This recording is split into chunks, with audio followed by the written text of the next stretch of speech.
किरातार्जुनीयम के प्रथम सर्ग के 26वें श्लोक में महाराज युधिष्ठिर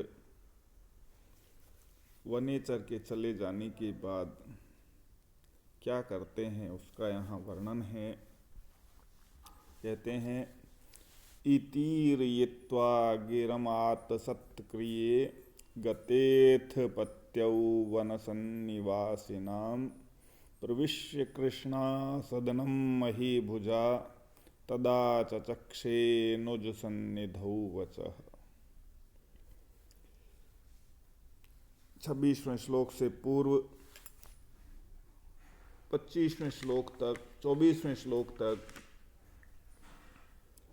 वनेचर को जिस कार्य के लिए नियुक्त किया गया था, राजा दुर्योधन की राज्य व्यवस्था की जानकारी प्राप्त कर वह जब वापस महाराज युधिष्ठिर के पास लौटता है और उस राज्य व्यवस्था का सारा वृत्तांत 24 श्लोकों में वह महाराज युधिष्ठिर से कहता है। 25वें श्लोक में वह अपनी वाणी को एक प्रवृत्तिसार वाणी कहता है। तदुपरांत वह अपने कार्य से निवृत्त होकर चला जाता है। तब यह बात महाराज युधिष्ठिर किस रूप में सबके सम्मुख रखते हैं। कहते हैं इतीरयित्वा, इति प्लस ईरयित्वा, दीर्घ संधि है यहाँ पर। इति प्लस ईरयित्वा गिरम आत्तसत्क्रिये गते अथपत्यौ वन सन्निवासिनाम। वन सन्निवासिनाम, वन में निवास करने वाले अर्थात वनेचरों के पत्यौ यानी स्वामी के से इति ईरयित्वा, इस प्रकार की गिरम ईरयित्वा वाणी को कहकर आत्सत्क्रिये, आत्सत्क्रिये यानी उचित सत्कार प्राप्त करने वाले वनेचर के गते यानी चले जाने पर अथ तदनंतर महीभुजा राजा युधिष्ठिर या राजा युधिष्ठिर के द्वारा कृष्णा सदनम प्रविश्य, कृष्णा यानी द्रौपदी के सदनम यानी आवास में प्रविश्य प्रवेश करके अनुज सन्निधौ, अनुज यानी अपने छोटे भाइयों के सानिध्य में सामीप्यता में तद वचः, तद यानी उस वनेचर के वचनों को या वाणी को या बातों को आचक्षे कहा। तो महाराज युधिष्ठिर अपने छोटे भाइयों के साथ पत्नी के समक्ष उन सभी बातों को कहते हैं जो वनेचर के द्वारा राजा दुर्योधन की राज्य व्यवस्था के बारे में बताई गई है। अब यहाँ पर यदि हम व्याकरणात्मक टिप्पणियां देखें तो वन सन्निवासिनाम, वने सन्निवसन्ति इति वन सन्निवासिनः, तेषाम वन सन्निवासिनाम, तो यहाँ उपपद समास है। वन उपपद में है, सम उपसर्ग है, नी उपसर्ग है, वस धातु है, वस धातु से णी प्रत्यय होकर के यहाँ षष्ठी विभक्ति बहुवचन का प्रयोग है वन सन्निवासी नाम में। ईरयित्वा, ईरयित्वा में इण ई धातु है, इण गतौ से अणिच प्रत्यय होकर के कृत्वा प्रत्यय होता है, चुरादिगणी धातु है यह, तो ईरयित्वा शब्द बनता है। आत्तसत्क्रिये, आ उपसर्ग पूर्वक दा धातु से कृतः प्रत्यय करने पर आत्त शब्द बनता है। और सत्क्रिय में सत उपसर्ग, सत के उपपद रहते क्री धातु से स प्रत्यय करने पर क्रियः बनता है। आत्ता सत्क्रिया येन स बहुब्रीहि समास है। आत्ता सत्क्रिया येन स बहुब्रीहि। तस्मिन इति सप्तमी विभक्ति का पद है, इसलिए यहाँ तस्मिन लगा दिया जाता है, तो बहुब्रीहि समास है यहाँ पर। और यह पत्यौ का विशेषण है। प्रविश्य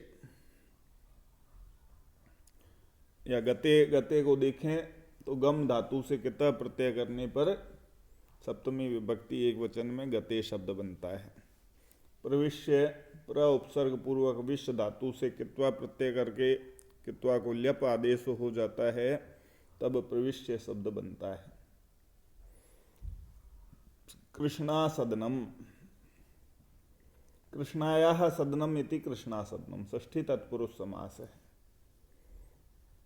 सदन शब्द सद धातु से युच प्रत्यय करने पर सदन शब्द बनता है। इसी प्रकार अनुज सन्निधौ, अनुजा नाम सन्निधि इति अनुज सन्निधि, तस्मिन इति अनुज सन्निधौ। सप्तमी विभक्ति एक वचन का पद है। सन्निधि शब्द को देखें या अनुज शब्द को देखें तो अनु उपसर्ग पूर्वक जन धातु से ड प्रत्यय करने पर, जन धातु से यदि कोई भी उपसर्ग या उपपद पूर्व में हो तो ड प्रत्यय होता है। सन्निधि सम उपसर्ग पूर्वक नी उपसर्ग पूर्वक धा धातु से की प्रत्यय करने पर सन्निधि शब्द बनता है। आचचक से क्रियापद है, धातु रूप है, तो आ उपसर्ग पूर्वक चक्ष धातु से लिट लकार एक प्रथम पुरुष एक वचन का प्रयोग है। इस प्रकार से यहाँ पर इन पदों का प्रयोग किया गया है। पुनः एक बार यदि इसका भावार्थ देखें तो पूर्वोक्त में दुर्योधन का वृत्तांत कहकर एवं युधिष्ठिर से पुरस्कार प्राप्त कर वनेचर चला जाता है। इसके बाद युधिष्ठिर द्रौपदी के आवास में प्रवेश करते हैं तथा वहाँ अपने छोटे भाइयों भीम अर्जुन आदि के साथ समक्ष वनेचर द्वारा कही गई बातों को प्रकट करते हैं।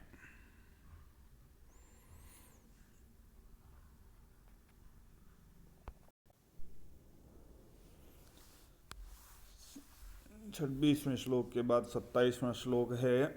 निशम्य सिद्धिं द्विषतामपाकृतिः ततस्त्याह विनियन्तुमक्षमाः नृपस्य मन्युव्यवसायदीपिनी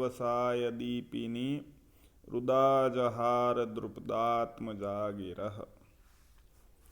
अब यहाँ से यदि शब्दों के अर्थों को देखें तो निशम्य यानी सुन करके, सिद्धिम सफलता को, द्विषताम यानी शत्रुओं की, अपाकृति ही मनोविकारों को,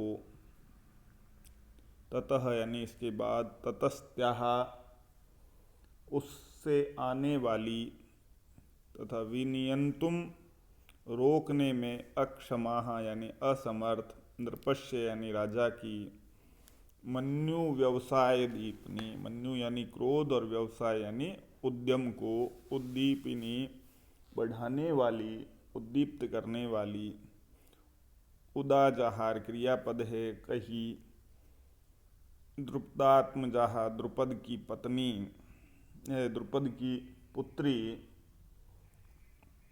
और गिरह यानी वाणी। अब यदि अन्वय देखें तो ततः यानी तदनंतर, उसके बाद, अर्थात छोटे भाइयों के समक्ष द्रौपदी के साथ में राजा दुर्योधन की राज्य व्यवस्था की जानकारी देने के बाद, तो ततः द्रुपदात्मजाः उसके बाद द्रुपदात्मजाः यानी द्रुपद की पुत्री द्रौपदी के द्वारा द्विषताम सिद्धिम निशम्य द्विषताम यानी शत्रुओं की, सिद्धिम यानी सफलता को निशम्य सुन करके ततस्त्याह अपाकृति ही, ततस्त्याह उससे उत्पन्न अपाकृति यानी मनोविकारों को विनियंतुम रोकने में अक्षमा यानी असमर्थ होती हुई नृपश्य मन्यु व्यवसाय दीपनी, राजा की मन्यु यानी क्रोध को और व्यवसाय यानी उद्यम को उद्दीप्त करने वाली गिरह यानी वाणी को उद्जहार यानी कहा।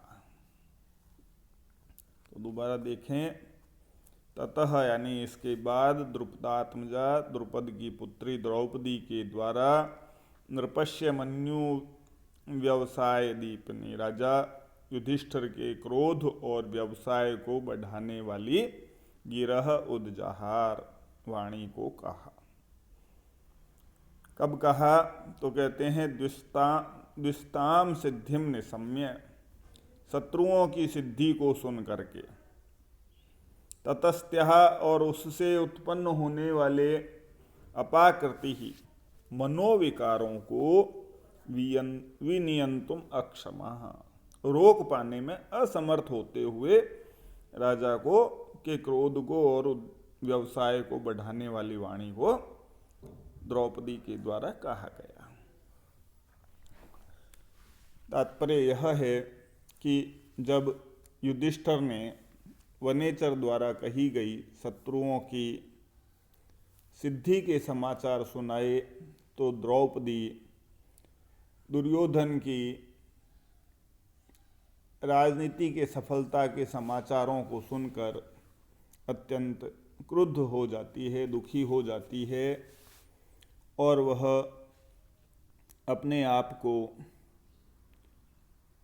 शत्रुओं से बदला लेने में असमर्थ अनुभव करती हुई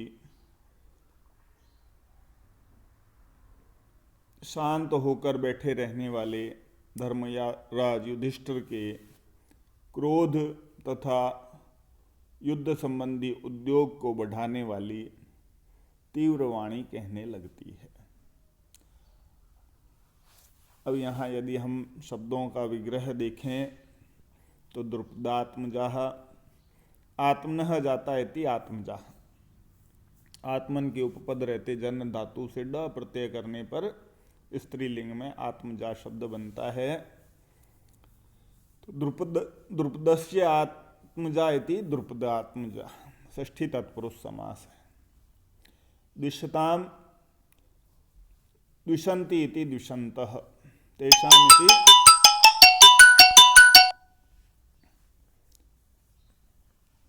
द्विषताम।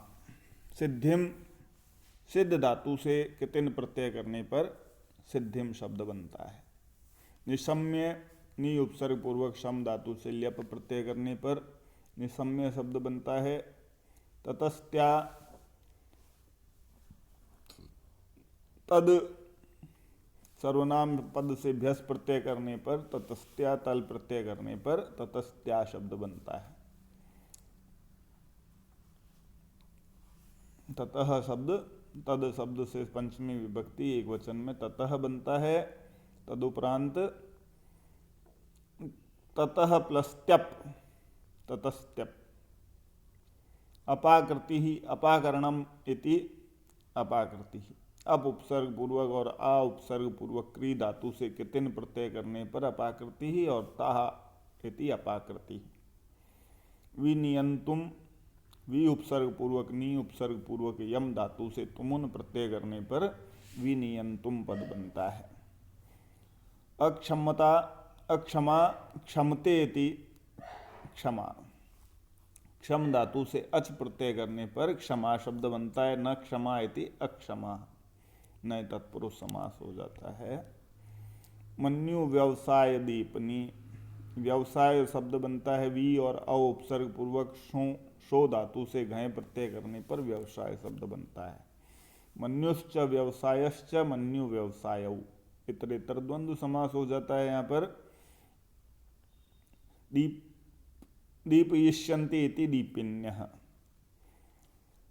तो मन्यु व्यवसायो दीपन्यः इति मन्यु व्यवसाय दीपन्यः षष्ठी तत्पुरुष समास है और उदाजहार क्रियापद है। तो उद उपसर्ग पूर्वक और आ उपसर्ग पूर्वक री धातु से लिट प्रत्यय करने पर उदाजहार शब्द बनता है।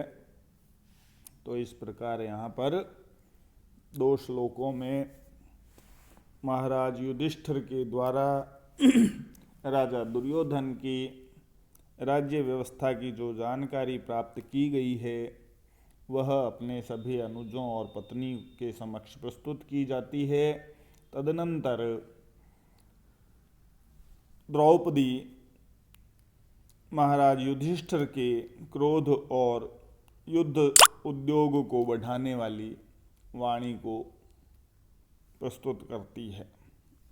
अब आगे के श्लोकों में द्रौपदी की वाणी का हम वर्णन देखेंगे। धन्यवाद।